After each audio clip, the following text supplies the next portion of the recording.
Hi అందరికీ, welcome back to my channel Kavyakali. అందరూ ఎలా ఉన్నారు? ఈరోజు నేను బీరకాయ తొక్కతో పచ్చడి చేసుకుంటున్నాను. దానికి పొయ్యి వెలిగించుకొని బాగా కడాయి పెట్టుకొని కొంచెం ఆయిల్ వేసుకున్నాను. ఆయిల్లో కొంచెం జీలకర్ర వేసుకొని ఫ్రై అవ్వాలి. ఫ్రై అయ్యాక కొంచెం శనగపప్పు, కొంచెం కందిపప్పు వేసుకొని కొంచెం ఫ్రై చేశాను. తరువాత 4 ఎండుమిర్చి వేసుకున్నాను. మీ కారం బట్టి మీరు వేసుకోవచ్చు. మాకు ఈ కారం సరిపోతుంది, ఇవి ఎందుకంటే బాగా కారంగా ఉంటాయి కాబట్టి. కొంచెం పెసరపప్పు, కొంచెం అల్లం బాగా మిక్స్ చేయాలి. తరువాత కొంచెం 4 రెబ్బల వెల్లుల్లి వేసుకున్నాను. అవి కొంచెం బాగా ఫ్రై చేయాలి.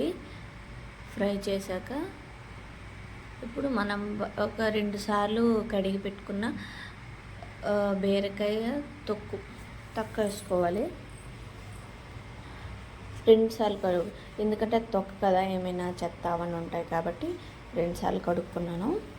ఇది బాగా ఫ్రై అవ్వాలి, అంటే అందులో పప్పులు అవన్నీ అందులో ఇదైనట్టు కలుపుకోవాలి. కొంచెం సాల్ట్,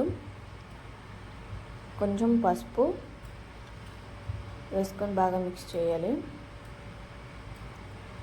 బాగా మిక్స్ అయ్యాక ఇప్పుడు కొంచెం కరివేపాకు వేసుకుంటాను నేను, ఎందుకంటే కొంచెం ఫ్లేవర్ కోసం.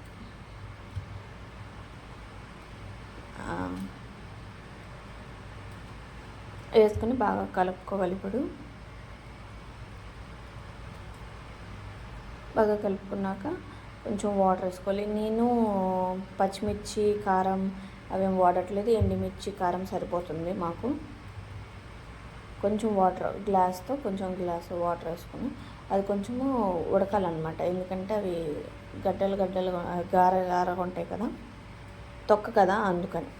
ఇప్పుడు నిమ్మకాయ సైజ్ అంతా చింతపండు తీసుకున్నాను. అది బాగా ఫ్రై అయిపోవాలి, బాగా ఉడకాలి. బాగా కలుపుకున్నాక అయిపోయింది. స్టవ్ ఆపేసి మనం జార్లో తీసుకుందాం.